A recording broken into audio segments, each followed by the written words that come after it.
बिस्मिल्लाहिर्रहमानिर्रहीम। जन्नत का बाग। मोहम्मद सफदर ताबानी शेखुपुरा से लिखते हैं, सुबह फजर की नमाज के बाद टेलीपैथी के पहले मश्क का आगाज किया। मुख्तलिफ ख्यालात दिल में आते रहे।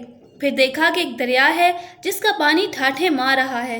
फिर एक समुंदर नजर आया जिसकी लहरें एक दूसरे से टकराती हुई किनारे की जानिब बढ़ रही थीं। मुझे ख्याल आया कि ये तो पानी का दरिया है, लेकिन मुझे तो नूर के दरिया की तलाश है। ये ख्याल आते ही एक बाग सामने आ गया। उसमें एक नहर जारी थी जिसका पानी शीशे की मानंद चमक रहा था। मैंने उसमें हाथ डाला तो मालूम हुआ कि यह पानी नहीं, रेत और पाउडर की तरह कोई चमकदार चीज़ है। फिर कई खूबसूरत मनाजिर किसी फिल्म की तरह निगाहों के सामने आते रहे। 30 अक्टूबर। नमाज फजर के बाद मुराकबा शुरू किया। कल की तरह नदियाँ और दरिया सामने आ गए। उन पर धुंध सी छाई हुई थी। समुंदर का पानी भी धुंध की तरह सफ़ेद था और बादलों की तरह इधर उधर उड़ रहा था।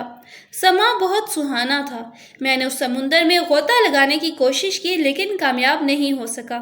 फिर मेरे जहन में यह ख्याल आया कि मुझे तो ये तस्वुर कायम करना है कि सारी दुनिया और मैं खुद नूर में डूबा हुआ हूँ। और फिर मैं नूर की तलाश में निकल पड़ा। दरिया और समुंदर धुंध की शक्ल में सामने आते रहे। रात के मुराकबे में देखा कि एक पहाड़ है जिस पर मैं खड़ा हूँ। नीचे झांका तो कहीं से सफेद रंग की रोशनी आती हुई दिखाई दी। जरा और आगे बढ़कर देखा तो सफेद और नीले रंग की रोशनी चारों तरफ फैली हुई थी। मैंने चाहा कि उसमें गोता लगाऊं।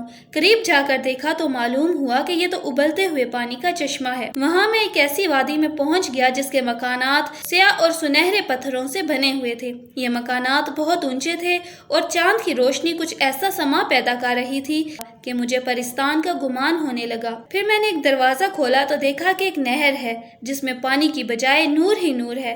इस तरह मैंने 3-4 दरवाजे खोले और दरवाजे के अंदर एक नहर देखी जिसका पानी सफेद और नीला था, रंग बड़ा चमकदार था। तब मैंने अपने जहन में ये तस्वुर कायम किया कि मैं खुद और सारी दुनिया नूर में डूबे हुए हैं। सारी दुनिया और खुद को भी चांद की चांदनी में डूबा हुआ देखा। फिर मैंने बल्ब की रोशनी की तरह लहरें देखीं। ये लहरें शुमाल से जुनूब की तरफ जा रही थीं। 31 अक्टूबर। मुराकबे में देखा कि नूर का रंग इस तरह का था जैसे चांदनी में थोड़ी सी नीलाहट मिली हुई हो। यकायक मैं हवा में उड़ा और एक पहाड़ी पर जा पहुंचा। एक गार में खड़े होकर अल्लाह के घर की तरफ देखा। वहाँ नूर ही नूर बरस रहा था।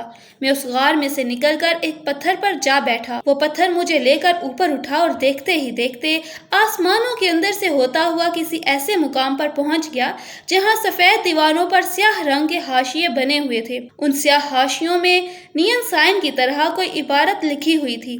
अभी मैं ये देख ही रहा था कि मेरे ताया जान ने मुझे आवाज़ दी और मैंने मुराकबा ख़त्म कर दिया। घड़ी देखी तो आध घंटा गुजर चुका था। रात को मुराकबे में टेलीविज़न की तरह एक स्क्रीन नज़र आई और मुख्तलिफ ख्यालात जहन में आते रहे। फिर पहाड़ियों और वादियों की सैर करता हुआ एक दरवाजे के सामने जा पहुंचा। दरवाज़ा खोलकर अंदर दाखिल हुआ तो खुद को एक जन्नत नुमा बाग में पाया। वहाँ चारों तरफ मरकरी लाइट फैली हुई थी। कुछ देर वहाँ ठहर कर मैं दरवाजे से बाहर आ गया और दरवाज़ा बंद कर दिया। 5 नवंबर। मुराकबा शुरू किया और मैंने देखा कि फिजा में उड़ रहा हूँ। उड़ते उड़ते एक पहाड़ी पर क़याम किया। वहाँ से उड़ा तो हला में जा पहुँचा। हला में से ज़मीन और चांद का मुशाहिदा किया। मालूम हुआ कि ज़मीन गोल है और चांद की सतह पर गार और टीले हैं। फिर मैं एक सियारे पर उतर गया। पता चला कि यह मरीख है। वहाँ से कुर्सी पर बैठकर ऊपर उठने लगा और सूरज के बहुत करीब पहुँच गया। सूरज मेरे सर पर था और कहकशानी निज़ाम मेरे सामने। अचानक मेरे जहन में सवाल उभरा कि सूरज के नज़दीक होते हुए सूरज की तपिश मुझे क्यों महसूस नहीं हो रही। जवाब मिला कि तुम नूर के ऐसे हल्के में हो जहाँ सूरज की तपिश असरअंदाज नहीं होती।